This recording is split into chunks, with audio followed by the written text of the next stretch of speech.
dan majelis juga tidak salah menafsirkan pasal, dan sebenarnya pada pokoknya bahwa salinan dokumen ya, yang dikelola oleh KPU itu belum diserahkan kepada Andri. Pada pokoknya di situ, betul ya? Ibu, betul ya? Oke, terima kasih. Kemudian kepada pemohon, di dalam permohonan disebutkan bahwa setiap catatan autentikasi atau dokumen pendukung terkait pesan tersebut yang tersimpan sebagai status negara. Dalam pengertian yang saudara pahami, apa saja tuh catatan autentikasi atau dokumen pendukung terkait dengan ijazah? Bisa dijelaskan agar nanti termohon juga bisa menjawab secara utuh. Oh, yang diminta inilah 1, 2, 3, 4, 5. Gitu, silakan. Apa saja yang disebut dengan hal tersebut?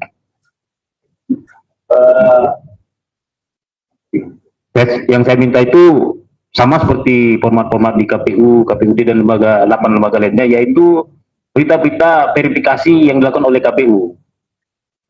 Verifikasi, misalnya apakah salinan ijazah ini sudah dicek ke instansi penerbitnya atau belum, terus semacam checklist kapan ini diupload dokumennya, kapan diterima dokumennya, terus yang terpenting ada serah terima dokumen, siapa pemberinya. Itu menjadi penting bagi kami untuk sebagai dasar keabsahan ijazah yang kami mintakan di poin 1 dan 2. Serah terima antara siapa dengan siapa? Antara KPU dan pemilih ijazah. Pemilih ijazah. Dalam hal ini Jokowi, yang diwakili oleh mungkin tim suksesnya atau siapanya gitu. Jadi partai pengusung ya. Iya. Jadi bukan Jokowi ya, karena kita tidak mengenal calon persorangan. Iya. Jadi setelah terima dokumen KPU dengan partai pengusung. Iya. Itu ya. Iya. Nanti yang kedua saya masih kurang jelas teman-teman. Jadi Anda yang dimasukkan dengan dokumen itu adalah seluruh berita acara verifikasi yang dilakukan oleh KPU. Seluruh. Anda tidak tahu itu apa. Jadi nanti bisa dicek, dilihat di undang-undang. Kedua, serah terima dokumen tersebut ya, dari partai pengusung kepada KPU. Ya, itu yang diminta tuh. Dua kita dipahami ya. Ya, yang ketiga tadi apa? Ini terkait sebenarnya ketiga, tapi kedua bisa ulangi lagi. Atau cukup 2 ini saja? Saya rasa cukup nih buat 2 ya. Oke, jadi dengan demikian bahwa permohonan tersebut adalah salinan dokumen ijazah atas nama Joko Widodo untuk pencalonan Presiden Republik Indonesia periode 2014 sampai dengan 2019 yang diarsipkan di Andri. Salinan dokumen ijazah atas nama Joko Widodo untuk pencalonan Presiden Republik Indonesia periode 2012-2024 yang diarsipkan di Andri. Ketiga, berkas-berkas verifikasi yang dilakukan oleh KPU. 4. Serah terima dokumen dari partai pengusung kepada KPU. Ya. Itu ya. Ya. Itu yang diminta. Jadi perbaikan terhadap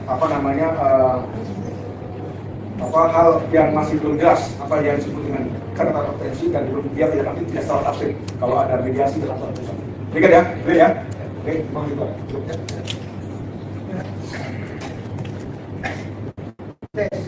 Halo. Ya, tes. Oke. Saya langsung terima kasih Ketua. Saya yang pertama, bahwa ini adalah sidang pertama sesuai dengan hukum acara. Itu sidang pertama itu sebenarnya hanya kita memeriksa legal standing, urutan waktu, dan kewenangan relatif atau kewenangan absolut. Kan di situ. Tapi juga berlaku rumus asas sidang kita, sidang KIM itu cepat, cara sederhana, biaya murah. Kayak ini karena mungkin ya, tapi biasa aja sih saya, karena ada juga beberapa sidang cepat nih. Biasanya udah selesai nih, karena apa itu tadi legal standing dilihat tadi udah pada ini ya. Ini udah mau masuk ke substansi malah udah ngomong-ngomong aja, tapi it's okay lah, itu nggak masalah. Jadi di situ ya biar kami juga nggak salah nih dalam melaksanakan hukum acara gitu kalau ada loncat. Nah saya bertanya ini menyangkut supaya cepat sidang kedua. Sidang kedua itu adalah kalau di informasi dikecualikan sidang tertutup. Kalau di informasi terbuka ada mediasi, tetapi dengan jelas dan tegas termohon itu menyatakan informasinya tidak dikuasai. Betul termohon? Ada goyang-goyang nggak? Kali aja berubah. Karena kalau dia informasi dia dikuasai berlaku rumus pasal 6. Nah, kita nggak ngomong itu tuh. Nah, sidang keduanya gimana? Itu yang saya sih buat pengennya cepat ya. Sidang kedua apa gimana gitu. Tapi itu tidak dikuasai. Maka tadi teman-teman majelis mempertanyakan itu. Itu ya pemahamannya dulu ya. Tergambar lah, apalagi kalau ngaku kebijakan publik dan pakar-pakar hukum. Soalnya ada pakar-pakar hukum juga. Kan dulu kita belajar juga dari yang pakar-pakar hukum yang sedang ada di belakang itu kan. Itu. Jadi itu ya. Jadi jelas nih informasinya tidak dikuasai. Atau kalau tidak dikuasai ini ya masih bahasa Indonesia aja langsung ya. Ini bisa nggak ada nih. Tapi kalau informasi dikecualikan HP-nya ada, cuma saya nggak mau ngasih. Ini yang mana nih? Udah 15 menit loh, kalau aja udah goyang-goyang nih. Tidak dikuasai ya. Ini direkam loh. Yang kedua jelas menyebutkan sudah koordinasi atas nama lembaga nih. Atas nama lembaga artinya Andri ya. Siapapun orangnya saya nggak tahu. Mempertanyakan, menjawab tadi di cross check juga dengan anggota majelis siapa nih yang dimaksud badan publik, jelas dengan tegas disampaikan itu ada rekamannya loh itu. Oke ya, clear ya. Saya nggak nyebut tapi dari saudara yang tadi menyebut. Jadi informasinya tidak dikuasai, tapi yang menguasai adalah yang tadi disampaikan. Betul? Bergerak lagi nggak nih? Nggak, kadang-kadang suka gerak-gerak dia pernyataannya. Ini harus didengar juga oleh pemohon, ini jelas kan logika hukumnya kan biar ketemu nih. Ya kan, ini orang-orang hukum lagi nih. Lalu saya mau tanya kalau ini menyangkut teori, karena kayak yang disebut arsip statis tadi kan ada pertanyaan dari dekan pakar pejabat publik. Sebenarnya kalau saya harus menyerahkan berupa arsip berapa lama sih? Kan ada 2014-15. Nah, yang nggak ditolerir yang saya tangkap yang 2014 itu. Ya, maksudnya kita yang saya tangkap. Kalau yang 2024, alhamdulillah masih dikit gitu. Itu sebenarnya batasan waktunya menurut saudara meskipun sebenarnya Pak, cuma saya tanya aja. Karena ini pernyataan harus direkam. Berapa lama itu? Kan tadi ada pertanyaan yang sebelum-sebelumnya gimana tuh? Bukan hanya masalah yang ini, masalah yang sebelumnya gimana tuh? Apa saudara selaku lembaga publik ini minta, kan punya hak untuk minta-minta? Maksudnya mau minta untuk sebagai arsip itu karena nama jabat saudara. Terima kasih, Majelis Izin. Jadi kami bergerak mengacu kepada Undang-Undang 43 dan PP 28. Dalam peraturan tersebut memang yang dinamakan arsip status adalah arsip yang sudah tidak digunakan secara langsung dan terus organisasi bertingkat, tapi memiliki nilai guna kesejahteraan, sehingga itu wajib hukumnya diserahkan kepada lembaga arsipan. Nah, dalam pengelolaan arsip yang masih digunakan oleh instansi pencipta itu ada dalam Undang-Undang Kearsipan itu disebut sebagai jadwal referensi arsip. Jadi jadwal masa penyimpanan arsip majelis. Jadi kebetulan kami sudah cross check untuk jadwal referensi arsip di KPU itu sebenarnya kurang lebih 2 tahun untuk masa aktif dan 3 tahun untuk masa inaktif. Tetapi sebelum diserahkan kepada lembaga kearsipan, baik pihak instansi pencipta arsip itu akan melakukan proses verifikasi dan penilaian. Oke, saya potong ya. Ya. Konkret ya, konkret karena menyangkut permohonan nih. Konkret aja saya. 2014-2019 berarti itu yang 2 tahun. 5 tahun. Di total 5 tahun. Enggak, harus Jadi diserahkan 2 tahun untuk di unit yang memang melakukan proses, 3 tahun untuk di unit yang melakukan proses pemilu, kemudian 2 tahunnya lagi di unit kearsipan di KPU, baru setelah total 5 tahun itu akan di. Oke, katakanlah 2019, saya ini orang di luar hukum. 2019 berarti tambah 5 ya. Pemahamannya begitu nggak? 2019 izin majelis, apabila dalam masa referensi yang terakhir itu ternyata masih ada sengketa hukum ataupun urusan yang belum selesai, kebetulan memang di 2019 itu petahana mengajukan kembali menjadi presiden, sehingga dari pihak KPU menunda untuk pencatatan ke nasional yang kami juga seperti itu. jadi udah toleransi, makanya sekarang ada juga tahapan yang 2014-2019 tambah 5 lah gitu, hitung-hitung Siap. hitungan tambah 5 setelah finalisasi kan, tidak ada sudah ingkrah kan gitu maksudnya ya. Masuk harus menyerahkan KPU dalam hal ini kepada Andri, benar nggak begitu? Atau gimana Jadi majelis, jadi dimulai hitungan referensinya setelah kegiatan itu berakhir atau jadi bukan berdasarkan pada putusan atau perkara. Jadi misalnya 2014 diselenggarakan pemilu, maka atmosfernya setelah ada pelantikan presiden, misalnya di 2015 Januari itu sudah terhitung masa referensi. Oh berarti dihitungnya dari 2015 lah kan ya, gitu. 2015 kurang lebih tambah 15 ya, tambah 5 gitu ya. Siap. Oke, itu yang 2014 juga belum diserahkan ya? Belum ada di Karena tadi jangan lihat orang yang sama, jangan, saya kan bicara sistem. ya. Jadi memang setelah masa referensinya habis itu akan dilakukan proses penilaian secara internal di instansi pencipta, diverifikasi. Nanti akan dipilah mana yang memang masih memiliki dipandang memiliki urusan oleh instansi pencipta, sehingga yang diserahkan ke Andri memang yang diperlukan dan bukan ke instansi pencipta. Oke, artinya Loncat, Andri punya kewajiban nggak meminta itu kepada badan publik? Punya kewajiban, nanti karena kami juga melakukan pembinaan kearsipan, tetapi keputusan untuk penyerahan itu tetap juga dimiliki oleh instansi. Artinya yang 2014 juga belum ada ya, dan Andri juga Izin majelis, untuk arsip KPU yang sudah diserahkan ke Andri dari 2014 sampai 2019 kurang lebih ada 17 berkas, tetapi di dalamnya tidak termasuk berkas pendaftaran calon dan Mas deketin itu Mas. Oh, iya. Jangan khawatir, santai. Jadi ada 17 berkas sepanjang bukan 17 kategori hasil yang diserahkan, baik sifatnya pelaporan ataupun juga pedoman-pedoman dan keputusan yang disusun oleh KPU terkait dengan penyelenggaraan pemilu, tetapi untuk mengasah pendaftaran capres dan cawapres kita belum diserahkan. Oke, itu yang 2014-2019 ya, yang dihitungan, yang mestinya sudah ada di Andi. Siap. Clear.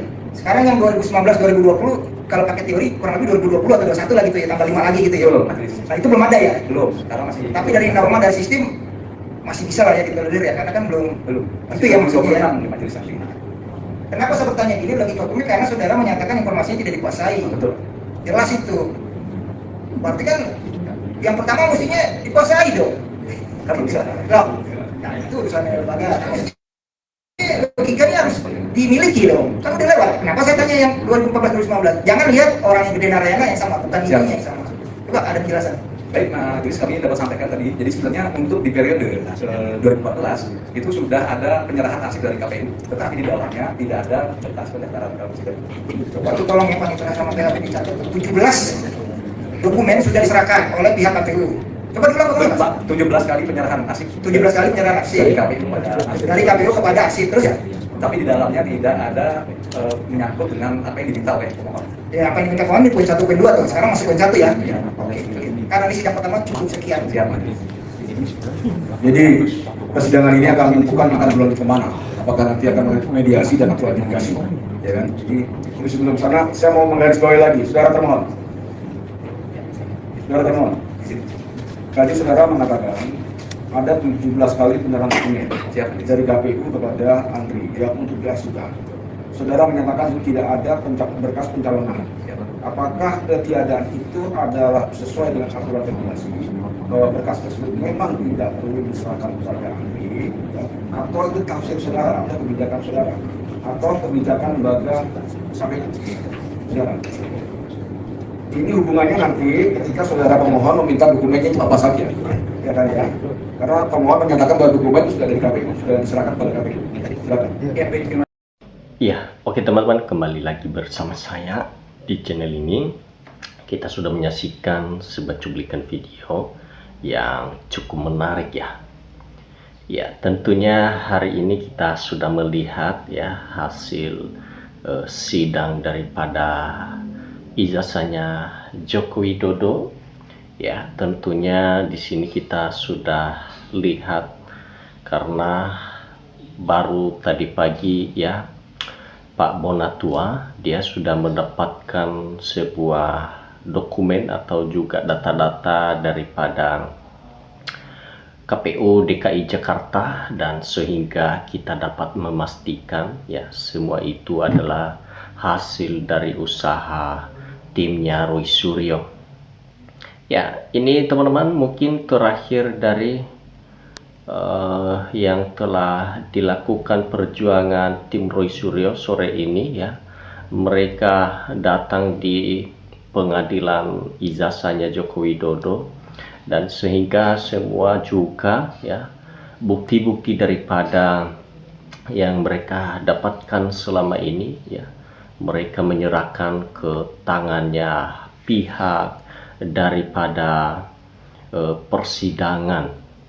Ya, kita sudah lihat sendiri kenapa selama ini banyak sekali yang mengejar ijazahnya beliau, karena beliau ya sudah sangat jauh berbeda ya di perhitungan masyarakat ijazah yang sudah pernah dipublikasinya dalam beberapa tahun yang lalu. Ya, awalnya dari mula ya mendapatkan ijazah yang sudah sangat janggal di mata masyarakat, yaitu ya yang sudah muncul ini Pak Bonatua. Pada saat itu dia mempublikasikan di media sosial ya ijazah fotonya Joko Widodo yang berpakai maksudnya yang pakai kumis gitu ya pakai kacamata. Ya, tentunya waktu itu yang pertama sekali mengambil ya itu dokumen yang dipublikasikan oleh Bonatua, tentunya Dr. Tifa. Nah, di situ mulai awal untuk menyelidiki mereka sebuah kasusnya ijazah Joko Widodo. Dan akhirnya teman-teman ini kembali lagi turun tangan oleh Bonatua, dan sehingga mereka dapatkan hari ini ya keberhasilan untuk mengambil secara langsung ya ijazah beliau di KPU DKI Jakarta, karena itu memang sudah pernah mereka ambil dalam beberapa hari yang lalu atau juga 1 minggu yang lalu kalau nggak salah. Itu adalah suatu pemberian, memang katanya 1 tahun, dalam 1 tahun itu ada pergantian katanya. Ya tentunya pergantian itu data memang harus diambil lagi ya kembali oleh Bonatua atau timnya Roy Suryo. Ya teman-teman, memang ini ada kepastiannya ya dalam persidangan ini, bila mana ini adalah kebenaran yang telah dilakukan timnya Roy Suryo memang benar-benar, maka ini akan selesai ya, selesai persidangan mengenai isu-isu daripada ijazah beliau saat ini. Nah, yang kita nantikan tinggalnya isu ijazah daripada Gibran Rakabuming Gibran, itu yang harus kita tunggu. Nah, teman-teman, kita senang sekali ya dalam situasi ini masih ada orang-orang yang masih memperjuangkan bangsa Republik Indonesia. Mereka sungguh sangat berani ya, seorang mantan Presiden Republik Indonesia, mereka tidak pernah gentar demi bangsa dan negara Republik Indonesia.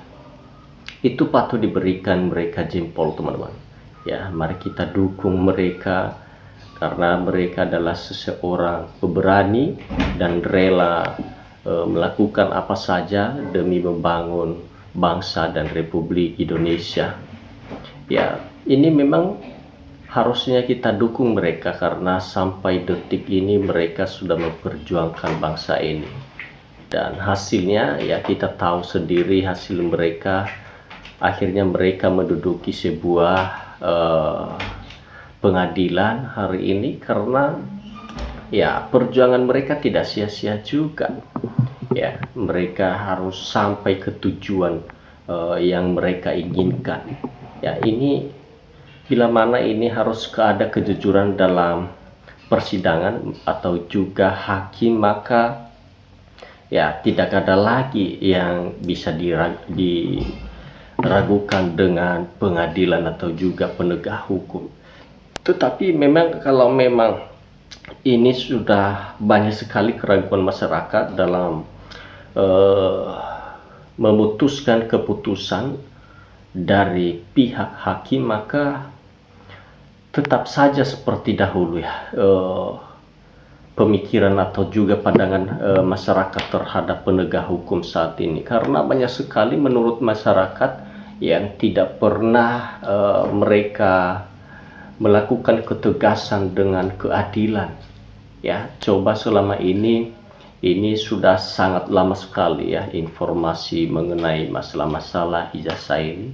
Tentunya bila mana mereka kerja dengan jujur dan ketegasan dengan keadilan, maka ini tidak perlu lama-lama. Paling juga ini tak sampai dengan berbulan-bulan. Ini sudah bertahun-tahun ini masalah-masalah daripada ijazahnya Joko Widodo. Nah, memang ini yang diharapkan oleh para masyarakat saat ini, kejujuran dan ketegasan dari pengadilan atau juga penegak hukum.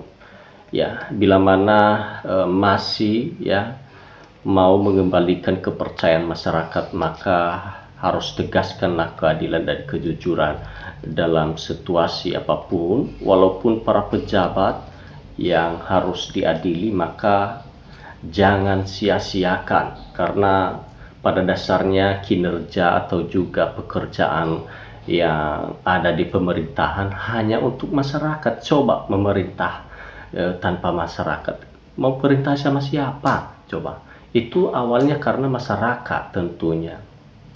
Sama seperti guru ya, guru itu mau mengajari siapa kalau nggak ada mahasiswanya, kalau nggak ada anak sekolahnya? Tentunya sama seperti dalam pemerintahan ini ya. Makanya jangan sok-sokan jadi pejabat, jadi pemimpin ya. Tentunya yang dilakukan oleh seorang pemimpin, ya, para pejabat, hanya untuk ya supaya tidak ada kemiskinan terhadap masyarakat, dan juga supaya tidak ada kekhawatiran dalam masyarakat soal pembangunan dan soal masa depan bangsa dan Republik Indonesia. Nah, itu teman-teman, ya, kita lihat bagaimana penyampaian masyarakat atau juga netizen ya melalui persidangan hari ini. Maju terus Pak Bona. Ya, salam akal waras, pujang kebenaran dan kejujuran, keren, cerdas, merdeka. Ya, makasih. Ini lanjutnya yang putus. KPUD Solo, jangan menutupi kebohongan Jokowi. Ya, modus ketidakkeberuntungan atau keterbukaan ijazah mantan Republik Indonesia. Ini bisa dijadikan contoh oleh ternaknya Mulyono untuk menggunakan ijazah palsu, ya, untuk jadi pejabat publik. Kami cemas jika ternaknya Mulyono jadi pejabat publik, komisaris BUMN dan lain-lainnya. Ternak Mulyono tentu ingin pejabat publik, tapi berijazah palsu, tidak punya ijazah sama sekali. Ya, di sini dibongkar terus ya skandal ijazah palsu Jokowi. Rakyat yang cerdas waras mendukung ya kebenaran dan kejujuran demi NKRI. Semangat terus. Ya, tentunya akan terbongkar siapa yang benar, siapa yang salah. Jangan sampai ada yang ditutup-tutupi, sebab ini menyangkut marah pendidikan dan kualitas pejabat publik. Ya, ini memang harus dipelajari ternaknya Mulyono. Kalau ingin jadi orang pinter, ya bikin cuman modal koar saja. Ya, jika para dokter-dokter, profesor pun tokoh masyarakat saja bisa buat susah, apalagi rakyat kecil ya. Bahkan kejaksaan saja dibuat kewalahan ya, menelusuri seperti mengeksekusi si Krister yang notabene-nya geng Solo. Seruet ini kondisi birokrasi ataupun institusi kita sekarang ini rusak ruwet hanya untuk melayani kepentingan pribadi gerombolan geng Solo saat ini. Ya, kenapa KPU jangan mau diajang berbohong ya, berbahaya, dan juga uang haram dimakan keluarga tidak baik. Oknum KPU tidak hidup selamanya, paling 60 tahun sudah meninggal. Hati-hati, jangan bohong. Ya, komen ternak Mulyono nggak beda jauh, masih cileng-cilenggung, dangkal nggak nyambung gitu. Parah ya, rakyat Indonesia dikebuli si Jokowi yang sekarang diulang si Gibran, profesor dan jenderal seolah pada di prank Jokowi gitu ya. Ya, memang KPU merasa nggak kenal dengan Bonatua. Ya, maka Bonatua pantas diseret ke BUE, ikut dengan teroris. Ya, mungkin ini adalah yang sudah terjadi dalam persidangan teman-teman, dan sudah kita pastikan ya, bila mana ini tidak berpihak lagi kepada pihak yang benar seperti penegak hukum, maka ya kejadiannya memang agak rumit sekali, karena masyarakat tidak ingin ya kedepannya Indonesia ini menjadi Indonesia yang sangat hancur, ya, tidak memiliki masa depan. Masyarakat akan bubar, mereka memilih kepribadian mereka masing-masing. Itu yang harusnya diantisipasi oleh para pejabat. Jangan sampai terjadi lagi hal-hal yang tidak diinginkan. Ya, baik teman-teman, mungkin cukup sampai di sini pembahasan video kali ini. Dan mari kita nantikan video-video selanjutnya. Jangan lupa teman-teman, berikan tanggapan Anda melalui menuliskan di bawah komentar. Ya, terima kasih teman-teman. Indonesia maju.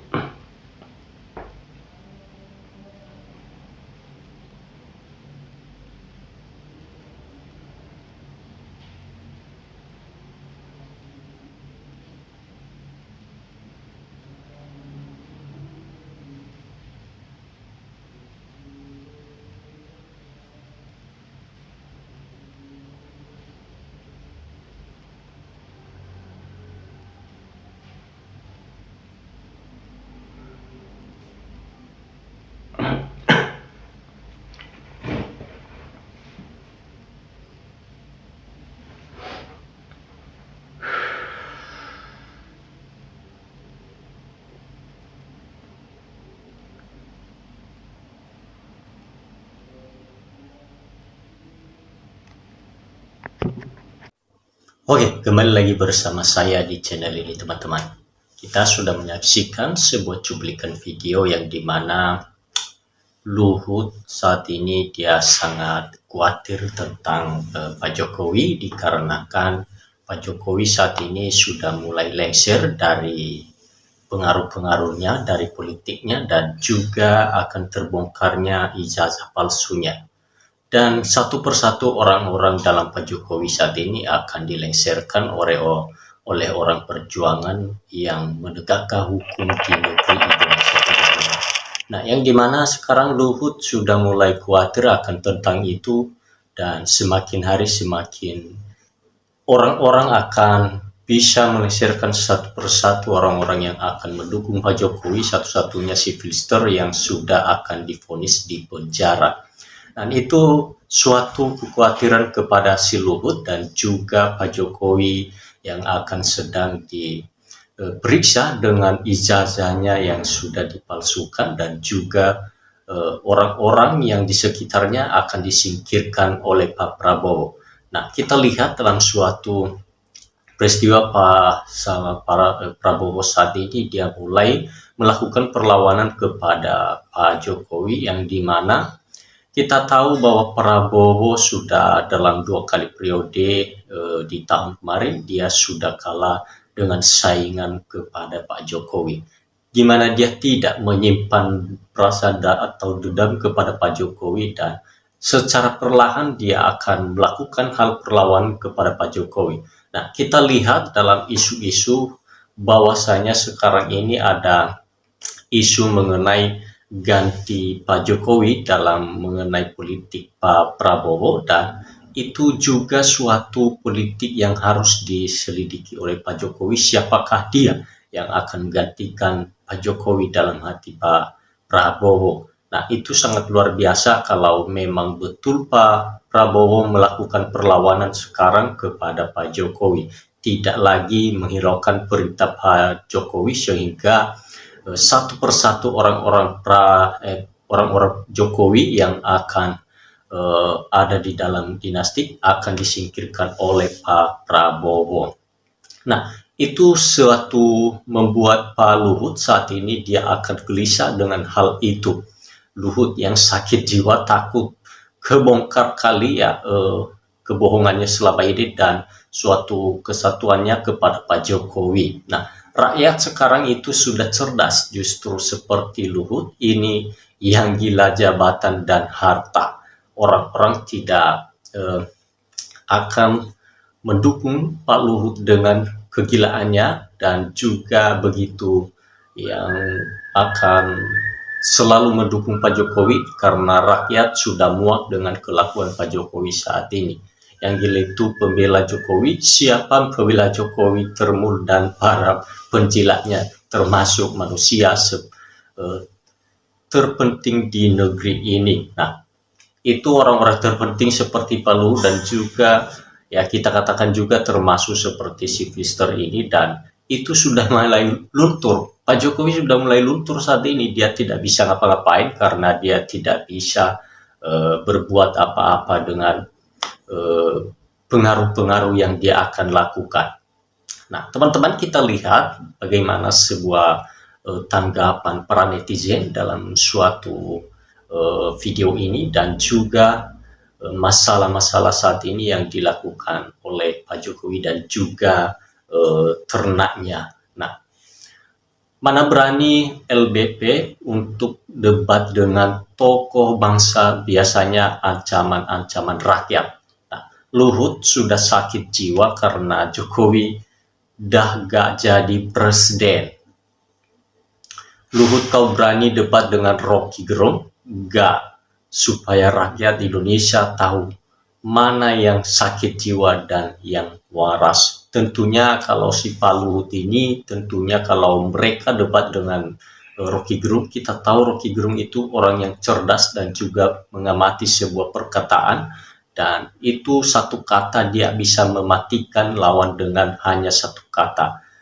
Coba kita lihat dalam suatu peristiwa mereka berdebat dengan si Filister, sampai si Filister tidak tahan emosi sehingga dia sudah mati kata, teman-teman. Nah, apalagi kalau dia berdebat dengan Pak Luhut, mungkin saja dia akan malu dengan gerakan Rocky Gerung yang akan mematikan kata Pak Luhut. Nah, zaman Pak Harto, Luhut nggak dikasih jabatan penting di ABRI. Pak Harto tahu orang ini Bakup Mulyono 2 periode, nasionalisme minus. Yang sakit jiwa yang punya ijazah Aspal Mulyono, apa haknya larang? Kan sudah mantan di luar pemerintahan, kok ikut atur presiden yang tanggung jawab negara saat ini, yang Presiden Prabowo. Nah, teman-teman, kita lihat dalam sebuah cuplikan video ini maupun orang-orang para netizen dan juga masyarakat saat ini, mereka pintar untuk melakukan perlawanan kepada orang-orang yang akan serakah dengan pembohongan dan juga penjilat seperti mereka. Nah, Luhut nggak mutu ngomongnya, nggak ngasih solusi, bikin ngadu pejabat apa itu nggak tahu, malu gaji rakyat, ngolokin rakyat sakit jiwa. Nah, teman-teman lebih cerdas untuk mengamati sebuah cuplikan video ini dan juga pengalaman di luar sana. Kita juga bisa berbagi pola pikiran melalui menuliskan di bawah komentar ini, teman-teman. Terima kasih, teman-teman. NKRI harga mati.